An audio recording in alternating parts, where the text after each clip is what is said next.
초전도체, 이게 정말 상온상압에서 일어난다면 세기를 바꿀 수 있는, 정말 세상을 새로 규정할 수 있는 발견이에요. 그래서 정말 많은 주목을 받을 수밖에 없는 물질인데 오늘은 이 초전도체가 뭔지 한번 알아보려고 합니다.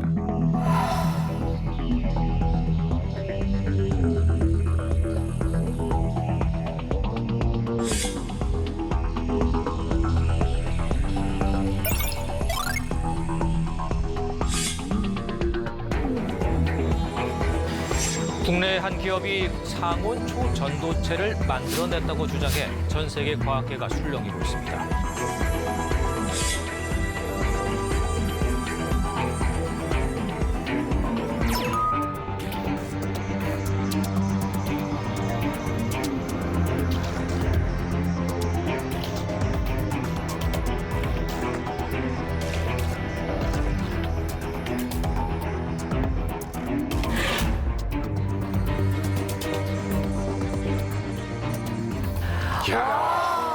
저걸 벌써 인터넷 세상이 벌써 뜨겁거든요, 저것 때문에. 맞아요. 밈 같은 거 엄청 많잖아요. 보고 있어요, 밈? 약간 그런 거 있잖아요. 약간 이제 나중에 뭐 기초통화국이 이제 원이 될 거다. 와, 상상만 해도. 세계를 한국이 지배할 네, 거다. 1,000원으로 막 엄청 비싼 물건 사고 막 이런 거 있었어요. 전 그런 거 봤어요. 쌀에서 빈살만이 한국 저기 삼성에 면접 보러 가지고 안녕하세요. 396번 빈살만입니다. 한국 기술 배우고 싶어요. 이렇게 하는 거. 꿈꾸는 거죠. 그 정도야? 네. 나는 저 뉴스 보고 뭐 노벨 물리학상 우리가 따겠다 뭐 이 정도까지는 알았는데 그 정도 대단한 세상을 거야? 뒤집는다 그럼 뭐 진짜로. 그렇대요? 네, 세기가 바뀔 만큼 이 초전도체가 그 정도 대단한 물질인 거예요? 그렇죠. 노벨상에 대해서 언급을 하셨는데 네. 제 생각에 이제 상온상압 초전도체가 발견된다? 그러면 노벨상 하나로는 아마 부족할 거예요. 몇 개를 받는다. 그렇죠. 이야. 5개는 줘야죠. 인류 문명을 바꿀 수 있으니까. 그렇죠. 세상을 바꿀 수 있는 저는 중요한 발견이라고 생각을 하는데 네. 이제 사실 이 초전도체라는 분야가 그렇게까지 많이 알려진 분야는 아니에요. 심지어 물리학 전공하는 분들한테도 초전도체 전공했다라고 하면 왜 그렇게 어려운 거를 전공했냐, 이게 정말 사용될 수 있는 거냐 이런 말도 많았거든요. 근데 이번에 이 LK99가 떠오르면서 진짜 아이부터 뭐 어른들 그다음에 저희 할머니까지 저한테 이제 연락을 해서 아니 이거 초전도체 네. 뭐냐 이렇게 관심을 다 갖고 저는 사실 이런 관심이 되게 신기하기도 하지만 이거 초전도체 이렇게 어려운 건데 왜 이슈가 되지? 이런 생각이 들어서 많이 놀랐어요. 그래서 그러면 아이부터 할머니까지라고 하셨는데 그분들이 다 이해할 수 있게 조금 설명을 하나씩 해주시면 좋을 것 같아요. 뭐 아이부터 이제 어른까지 저희 이제 수지님도 이해할 수 있도록 맞습니다. 제가 최선을 다해보겠습니다. 일단은 네. 고체에 대해서 연구를 할 때 이 고체를 분류를 하는 것부터 시작을 해요. 그래서 고체를 분류할 때 물리학자들이 가장 먼저 기준으로 삼는 게 뭐냐면 전도체와 아닌 것. 맞아요. 맞아요? 어떻게 알았지? 여러분 당연한 거 아니겠어요? 선생님이 지금 고체를 연구하시는데 전도체인지 아닌지부터 확인하시겠죠. 이야. 네, 놀랍네요. 네. 말씀하신 것처럼 전기가 잘 통하는지 잘 통하지 않는지에 따라서 나눠요. 그래서 퀴즈에서도 나왔었는데 이제 금, 은, 구리 같이 전기가 잘 통하는 것들을 저희가 전도체라고 하고요. 여기 보이는 뭐 유리나 나무 또는 뭐 플라스틱 이런 물질들은 전기가 흐르지 않아서 부도체 또는 절연체라고 저희가 부릅니다. 그리고 요 사진에 있는 요거 뭔지 혹시 아시나요? 반도체요. 그쵸. 반도체도 전도체, 부도체처럼 도체라는 말이 들어가 오, 있죠. 네. 그래서 그럼 반도체는 어떤 특성을 가지고 있을까요? 반만 말 전기가 그대로면 반만 들어갔다. 전부 통하면 전도체고 반만 절반만 통하면 통하나? 반도체. 그렇게 아니에요? 생각하실 수 있는데 아닙니까? 뭐예요? 이게 반도체라는 물질은 도체가 됐다가 부도체가 됐다가 한마디로 이제 껐다 켰다 할 수 있는 거예요. 야, 신기하. 그래서 대단한 거구나, 반도체가 또. 그렇죠. 그래서 저희가 사용을 할 수 있는 거예요. 대단하다. 그럼 초전도체가 뭘까요? 수전도체가 혹시 영어로 뭔지 아시나요? 네. 설마. 이것도 알아요? 슈퍼컨덕터. 아, 새로 나온 또 핀플렌즈. 야 컨닝을 기가 막히게 하네. 써 있어요? 여기 나와 있네요. 네. 예. 그 영어로 슈퍼컨덕터라고 해요. 그래서 컨덕터라는 거는 전도체, 네. 그리고 슈퍼는 이제 초죠. 근데 저희가 슈퍼라는 단어가 들어간 것 중에서 이제 슈퍼맨이라는 그렇지. 게 있어요. 그죠? 네. 근데 슈퍼맨이 그냥 사람보다 힘이 조금 더 센 그런 사람인가요? 아니요, 너무너무 엄청 세. 세요. 막 말도 안 말도 되고 못하겠다. 눈에서 빔도 뿜고 힘도 굉장히 세고 이제 그런 초인적인 힘을 가진 게 이제 슈퍼맨인데 슈퍼컨덕터도 단순히 전도체의 능력이 엄청 뛰어난 그런 수준이 아니라 상식적인 네. 물질이 가지고 있는 그런 성질을 뛰어넘는 많은 신기한 성질들을 갖고 있는 것을 이제 저희가 초전도체라고 정의를 해요. 슈퍼맨이라고 하시니까 네. 이해가 딱 되네요. 맞아요. 그래서 초전도체도 전도체가 가질 수 없는 놀라운 성질들을 가지고 있어요. 그래서 그 중 하나가 전기 저항이 0이라는 건데요. 전기. 저항이 0이다. 그렇죠. 전기 저항이 0이라는 말 어렵죠. 네. 그래서 저항이라는 게 뭐죠? 이거 배웠잖아. 우리 옛날에 이거 아닙니까? 밀어내려고 전선에 하는 거예요. 그쵸. 통하고 막 이런 거 이거? 밀어내려고 하는 거예요. 네. 그래서 전기 저항이라는 거는 전기가 흐르는 거를 막으려는 게 전기 저항이에요. 그래서 전기 저항이 높으면 높을수록 저희가 전기를 흘릴 때 에너지 손실이 많아요. 열도 많이 나고. 그리고 전기 저항이 낮으면 열로 인해서 손실되는 에너지가 적게 되겠죠. 그러면 말씀드렸던 것처럼 초전도체는 전기 저항이 0이니까 에너지 손실이 0이 되는 거죠. 그러면 진짜 지금 전기차 시대인데 그럼 전기차에 뭐 배터리 같은 거. 충전이 말도 안 되는 속도로 말도 안 되게. 되겠네. 그렇죠. 그런 뭐 전기차 산업에도 사실은 이런 초전도체가 사용이 될 수 있고요. 스마트폰도 뜨거워져. 네. 그렇죠. 네. 스마트폰도 사용을 하다 보면 뜨거워지죠. 네. 이제 그것들이 초전도체가 들어가게 되면 많이 줄어들게 되겠죠. 와. 그럼 컴퓨터 같은 경우에도 그렇죠. 오랫동안. 발열이 많이 줄어들 수 있겠죠. 그럼 게임 좋아하는 유민상 씨는 이제 걱정 없이 지금 할 수 제 있겠네요. 컴퓨터 게임기 돌리면요 한겨울에도 보일러를 안 틀어도 됩니다. 열이 엄청나요. CPU에 열이 80m까지 올라갑니다. 그 정도예요. 근데 그게 없다? 와. 게임이 막 그래픽이 막 와 막 대단한 거잖아요. 종일할 수 있는. 그럼. 집에 진짜 비싼 컴퓨터 두셨나 보네요. 아유, 뭐 슈카시만 하겠습니까? 또 두 번째 특성은 뭐냐면 저희가 마이스너 효과라고 부르는 아이스너 효과요? 맛있어요?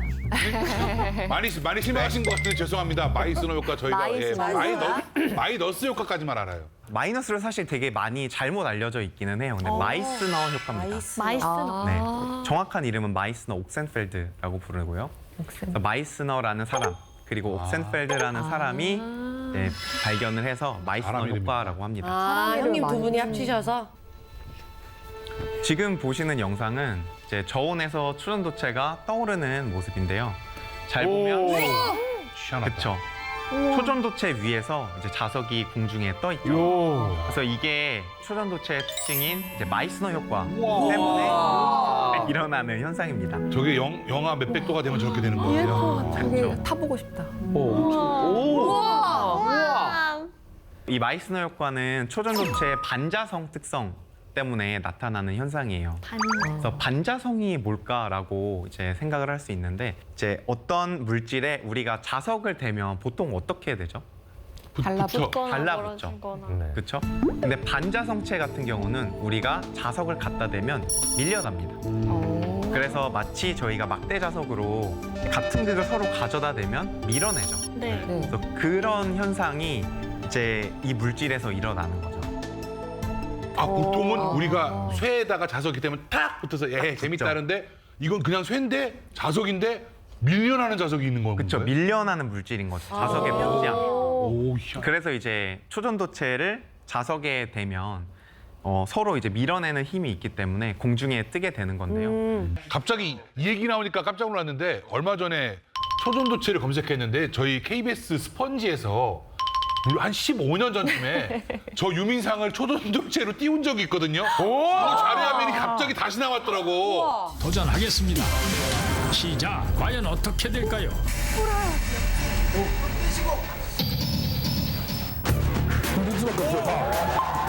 조금씩 도는가 싶은데 월급판. 근데 웃긴 건 뭔지 아세요? 결국 유민상은 띄우지 못했다. 더 큰 게 필요했다. 자료가 있더라고요. 근데 이 초전도체가 굉장히 놀라운 능력들을 가지고 있는데 사실 약점도 있어요. 어떤 뭐예요? 약점? 이제 온도, 그리고 압력이에요. 온도를 먼저 말씀을 드리자면 대략 영하 150도 아래에서만 이제 초전도성을 보이는 물질이 있고요. 그 다음에 기압은 이제 우리가 지금 살고 있는 요 대기압이 1기압이라고 치면 100만 기압 이상일 때 초전도성이 보이는 물질이 1만 기압이 있어요. 어느 정도? 100만 개면 어디게 우주인가요? 어디로 가야 되나? 별을 이 정도면 만드는 기업. 달나라에서나 뭐 어떻게 해보겠다 뭐 이렇게 생각이 듭니다. 그렇지 않니? 그치. 이게 꿈속에서나 가능하기 뭐. 때문에 꿈의 물질인 거예요, 이게. 근데 사실은 저희가 이 초전도체를 일상생활에서 꽤 사용을 하고 있어요.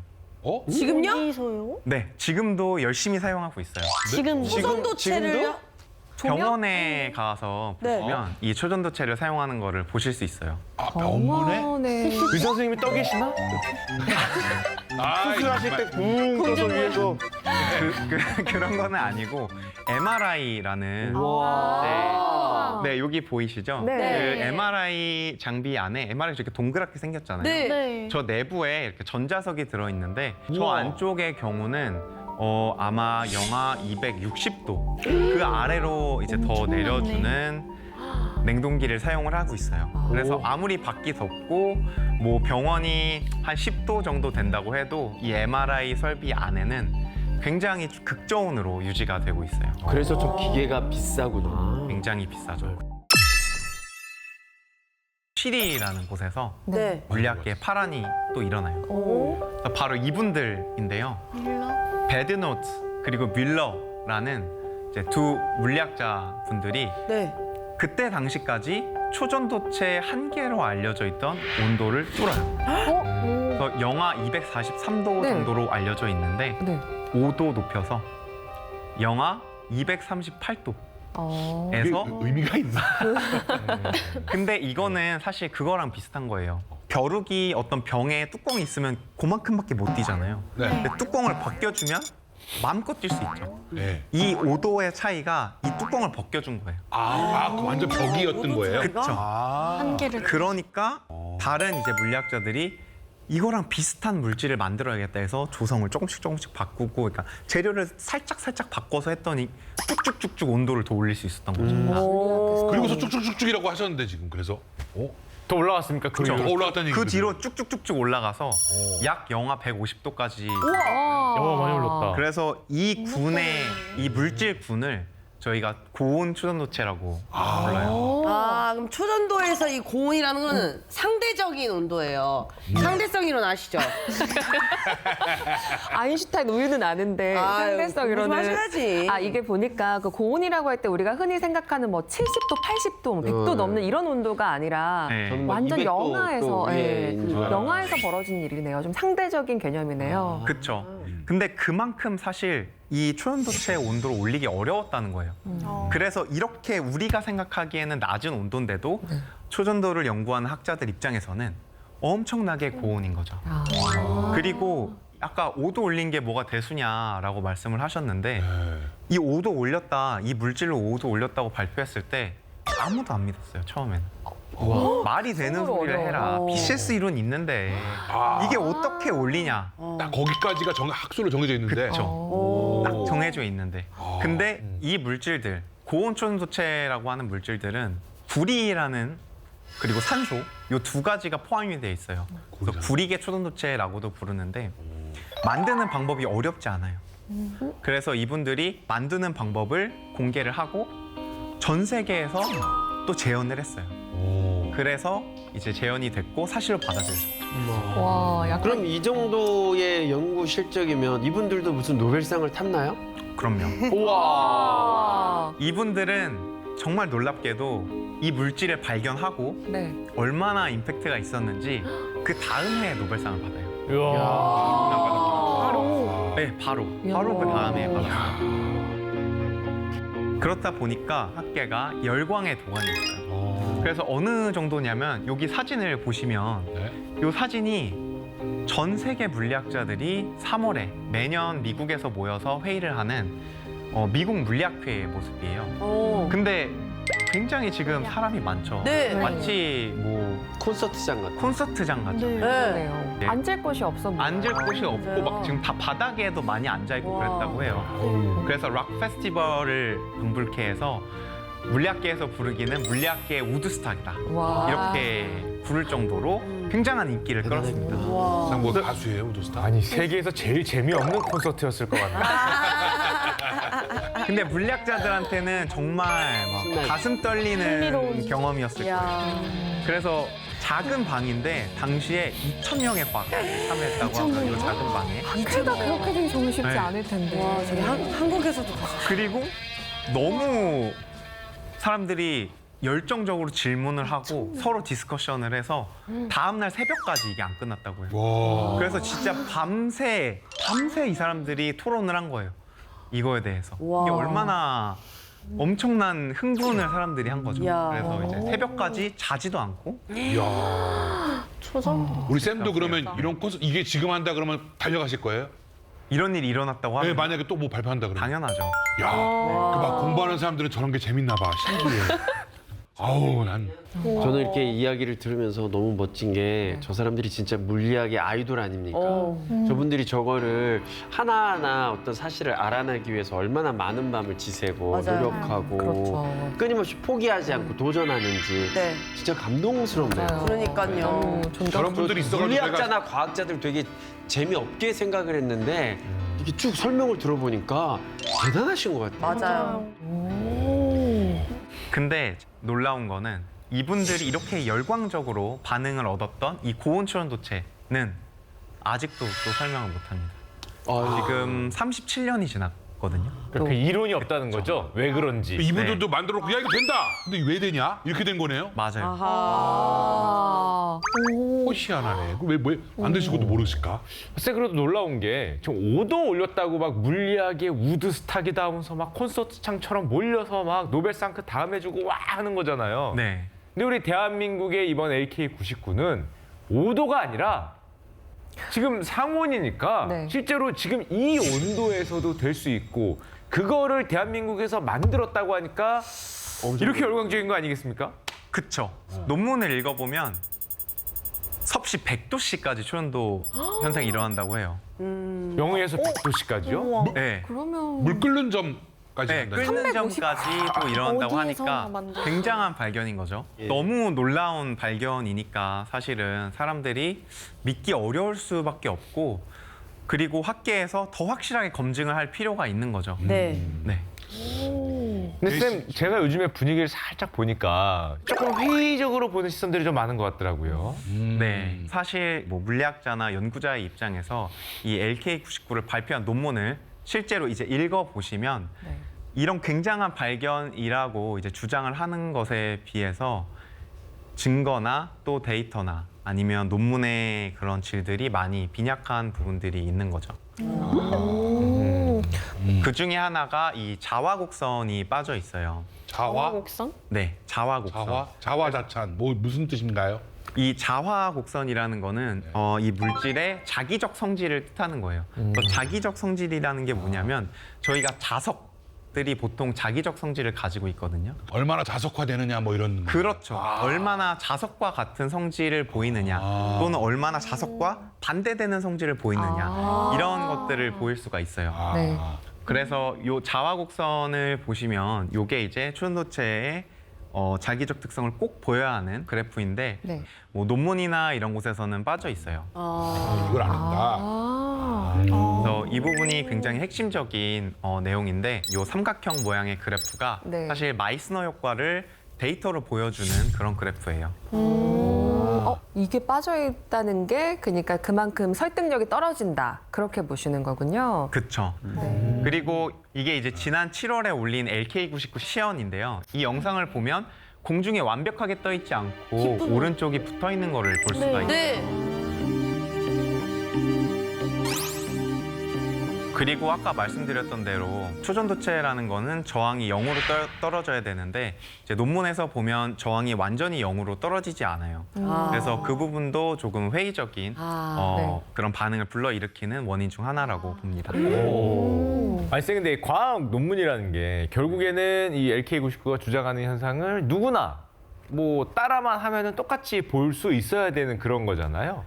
그렇죠. 사실 과학이라는 거는 객관성이 중요한 학문이잖아요. 누가 실험을 해도 같은 결과가 나와야 되는 건데 논문 저자들 말고 다른 연구진이 재현을 성공을 하는 것이 굉장히 중요해요.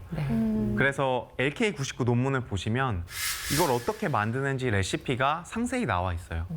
그래서 세계적으로 연구진들이 이거를 재현을 하려고 많은 노력을 했는데 지금 현재 재현이 잘 안 되고 있는 거예요. 이거 관련해서 지금 우리나라뿐만 아니라 전 세계적으로 뭐 검증을 한다 이런 발표들이 되게 많았던 것 같은데 이거 네이처 아닙니까? 야. 맞습니다. 지난달 16일이죠. 이거는 이제 연구의 결과로 나온 어떤 논문은 아니고요. 여러 논문들과 또 여러 교수님들, 또 연구진의 인터뷰를 해서 그 분석을 담은 사실은 기사입니다. 그래서 제목에서도 보시면 알겠지만 되게 자극적이죠. 보시면 모릅니다. 수지 씨 읽어주실 수 네, 있나요? 선생님 혹시 읽어주시겠어요? LK99 isn't a superconductor. How science? 뭐? 이 노란색으로 된 부분만 알면 될 것 같아요. 저건 무슨 단어인지 모르겠네요. 이 노란색으로 하이라이트 된 부분을 보시면 네. 뭐라고 하냐면 LK99는 초전도체 아니다 라고 지금 단정적으로 얘기를 했어요. 그래서 이 기사에 실린 연구 결과 중 하나가 이제 초전도성이 보이지 않고 오히려 전기가 잘 통하지 않는 절연체였다고 해요. 절연체, 네. 아까 유리 같은 거. 그쵸. 그런 거 마치 말씀하시는 유리나 뭐 이런 보석들 같은 절연체였다고 해요. 그리고 이제 국내 연구진이 LK99에서 봤던 현상은 아마도 어떤 불순물에서 나온 것을 착각한 게 아닐까라는 게 이제 요 연구들의 결론입니다. 불순물. 이건 또 뭐야?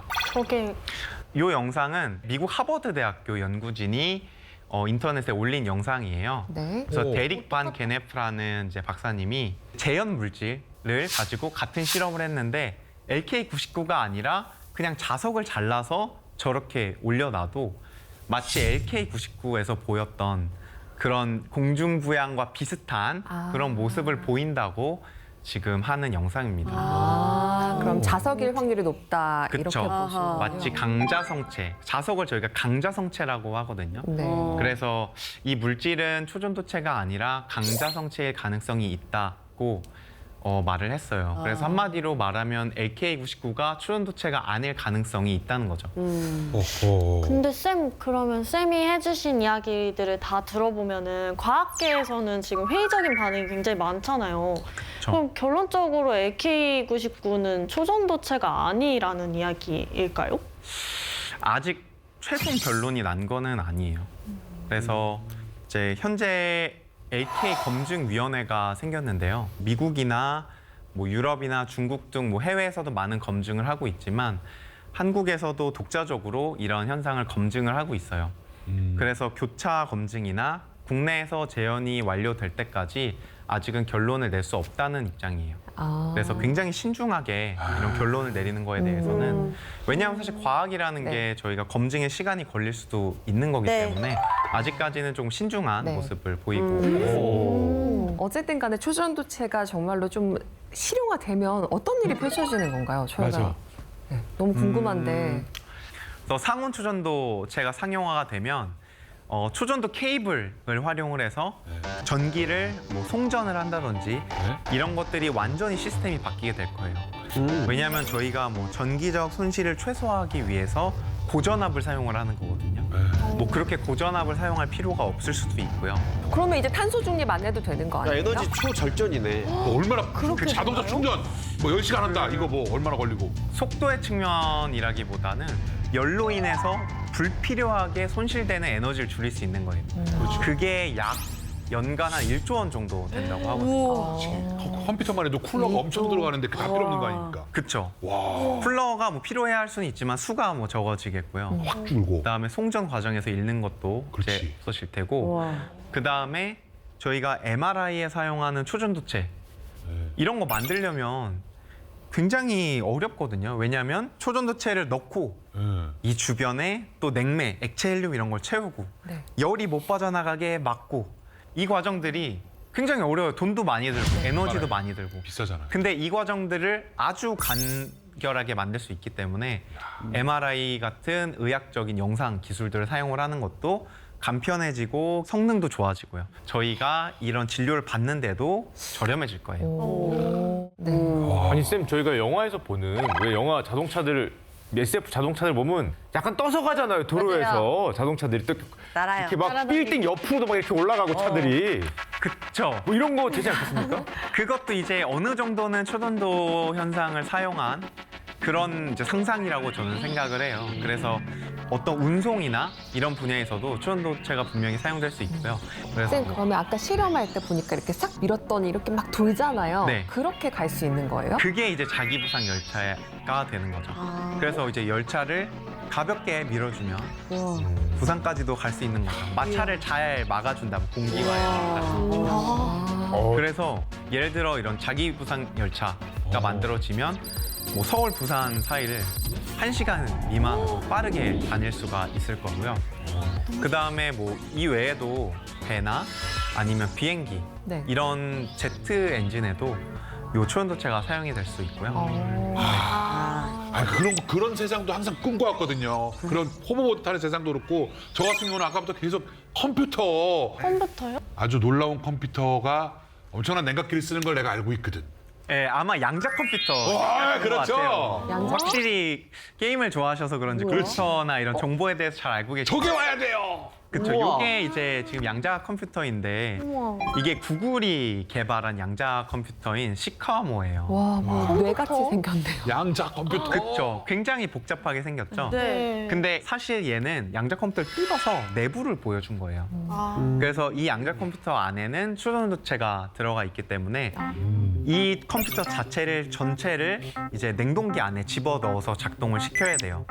근데 만약에 상온 초전도체가 발견이 되고 우리가 이것을 이용을 해서 양자 컴퓨터를 만들 수 있다면 냉각기도 없이 이제 더 소형화된 양자 컴퓨터를 사용을 할 수 있겠죠. 내 집에서 양자 컴퓨터로 게임한다고 생각하면 기가 막힌 세상 오는 거 아닙니까? 미래에는 그런 세상이 올 수도 있죠. 야, 네. 지난 시간에 핵융합에 대해서 배우셨다면 인공태양. 네. 그 인공태양 맞아요. 기억하시네요. 뭐라고요? 선생님 제가 말했습니다. 왜 이렇게 틀려있어요? 토카마 기억하세요? 맞아요. 입을 뻐끔뻐끔 거리고 있었더니 제가 말한 줄 알았어. 네네. 그래서 그 토카막에서 중요했던 것이 이 토카막 내에 고온 고압을 구현을 하는 거였거든요. 맞아. 아, 이게 도넛의 모양으로. 그렇죠. 네. 도넛 모양으로 안에 만들어서. 고온 고압을 맞아. 구현을 해야 되는데 유지가 안 된다 그랬어. 요 입자들을 가두려고 자석을 사용을 해요. 맞아요. 네, 초전도 자석을 사용을 해서 강력한 자기장을 만들고 있거든요. 근데 이 초전도 자석들이 뭐 상온 초전도체 이런 것들로 대체가 된다면 토카막을 만들어서 핵융합을 하는 데에도 분명히 도움이 되겠죠. 그렇죠? 오, 그러네요. 상상만 해도 괜히 기분 좋다. 영화 그러면 이제 진짜 미래 영화에 나오는 모든 게 가능해진다는 얘기야. 드디어 가능해지네. 신발 아래 초전도체 붙이고 다니고 싶습니다. 그럼 어떻게 날라다녀. 공중에가 떠다닐 거 아니에요. 이렇게. 아, 이렇게 다 다니는 거 아니야. 좋아. 대박이다. 근데 약간의 맹점이 없는 건 아니에요. 왜냐하면 이 초전도라는 현상 자체가 저온으로 내려갈수록 네. 더 힘이 세져요. 그래서 같은 초전도체라도 온도를 내리면 내릴수록 이 초전도성이 강해져요. 그럼 저게 상온 초전도체가 나오더라도 낮췄어야 더 좋을 것이다. 그럴 수 있다는 거죠. 사실은 상온 초전도체라고 하는 거는 지금 현재 인류가 가진 지식의 경계 밖에 있는 물질이에요. 거의 그래서 도달하기 많이 어려운 거죠. 근데 만약에 이걸 우리가 발견된다고 하면 네. 이거는 우리의 지평을 넓혀주는 일이 될 거예요. 그래서 정말 이 상온상합 초전도체가 이제 발견이 되고 세상에 도입이 된다면 세상 자체가 그 전과 그 이후로 문명이 바뀌게 될 거라고 저는 생각을 합니다. 이야, 문명이 바뀐다. 분명히 바뀐다. 그 중심에 우리 대한민국에 연구진이 있다 이건데. 맞아요, 맞아요. 쓸 수 아, 있죠. 요게 희망이 있어야 되는데 희망적이어야 되는 거 아닙니까 지금? 그렇긴 하죠. 아, 선생님 그러면 초전도체는 어디까지 연구가 돼 있는 거예요? 지금 초전도체는 백- 대기압 환경에서 네? 약 영하 150도 정도? 150. 까지 올라갔어요. 그리고 고압으로 시료를 만들면 약 영하 23도 정도에서 오. 구현이 된다고 해요. 그래서 이 고압 연구는 2015년에 독일 막스 플랑크 연구소에서 이루어졌거든요.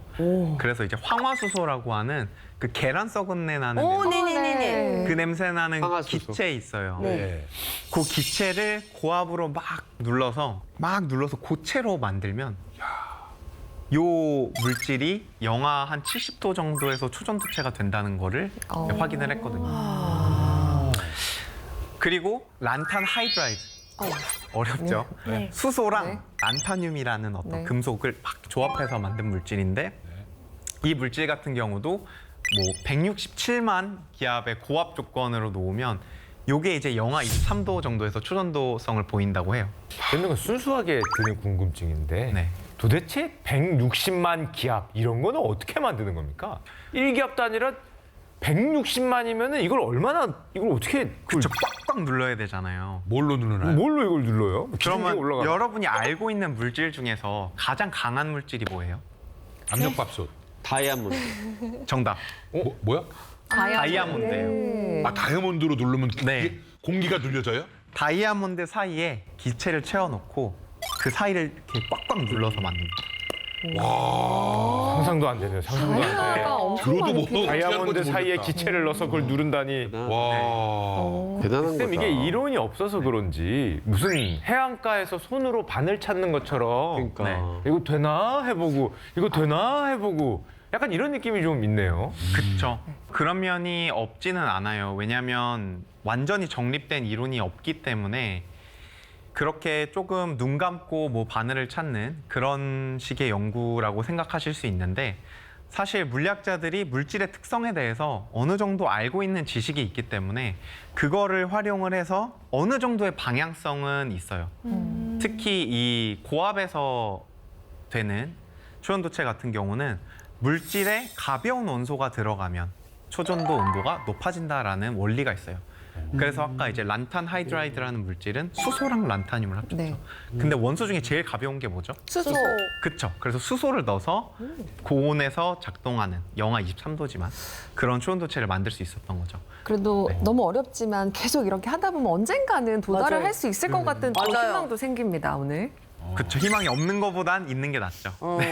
저는 오늘 강연 내내 그 초전도체 테마 주식 이거에만 관심이 좀 있어가지고 뭐 어떻게 하면 또 여기서 또 그동안 그 실패했던 걸 만회할 수 있을까 생각했는데 너무 부끄러워지고요. 최근에 그 초전도체 열풍을 이렇게 바라보면서 물리학자로서 어떤 생각이 드는지 좀 도전의 어떤 대상이 되는지 좀 궁금해집니다.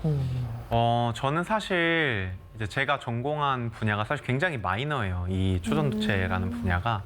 근데 이런 분야가 대중에게 어필이 됐다는 거 자체는 사실 굉장히 긍정적으로 보고 있어요. 왜냐하면 대중의 관심이 있어야 사실 이 분야가 성장할 수 있는 거거든요. 근데 그럼에도 불구하고 조금 안타까웠던 부분은 실제 전문가들이 교육받고 훈련받은 지식을 기반으로 해서 낸 의견이 존중되어야 한다고 보는데 현재 뭐 SNS나 아니면 뭐 댓글이나 이런 거를 보면 좀 많이 과열돼 있고 또 너무 뜨겁고 이제 감정적인 부분들이 있지 않나 그렇게 생각을 합니다. 왜냐하면 과학은 냉철해야 되잖아요, 사실. 그리고 이 발견이 처음에 이제 발표가 되고 며칠 만에 막 연구들이 쏟아져 나왔거든요, 골드러시처럼. 저는 사실 학자로서 좀 실망스러운 부분이 있습니다. 이런 부분에 있어서는. 왜냐하면 연구라는 거는 시간이 필요한 건데 네. 너무 기회를 잡기 위해서 그냥 빨리빨리 연구 결과를 내서 이 기회에 올라타려고 하는 것이 아닌가 하는 부분에 대해서 조금 실망을 한 부분이 있어요. 그래서 학계에서도 좀 더 신중해야 되지 않을까 그런 생각을 합니다. 제가 그 올라오자마자 잽싸게 영상으로 올려서 조회수 달달하게 올렸어요. 다시 한번 제 자신을 반성하게 됩니다. 예, 또 많이 관심 있으시길래 그 와중에 그 와중에 이거로 또 죄송하다고 한 편 뽑겠구만. 에휴, 정말. 다시 한번 올리도록 하겠습니다. 정말. 죄송합니다. 에휴, 정말. 그래서 이런 검증과 관련해서 미국의 천문학자이자 이제 코스모스라는 유명한 책을 쓴 칼 세이건이 이런 말을 했어요. 과학자들은 언제나 틀릴 수 있기 때문에 최대한 여러 의견을 폭넓게 수용해야 하며 또 무자비할 정도로 자기 비판적인 태도를 갖는 것이 그들의 의무다라고 했어요. 그래서 이런 것들이 사실 과학자들에게도 이런 태도가 중요하지만 대중분들이 과학적 사실을 지켜볼 때도 이런 자세를 가져야 한다는 거를 조금 생각을 해주셨으면 좋겠고 좋겠고 이런 비판적인 자세로 과학적인 발견에 대해서 완전히 검증이 될 때까지 조금 기다려 주시고 지켜봐 주셨으면 좋겠습니다. 네.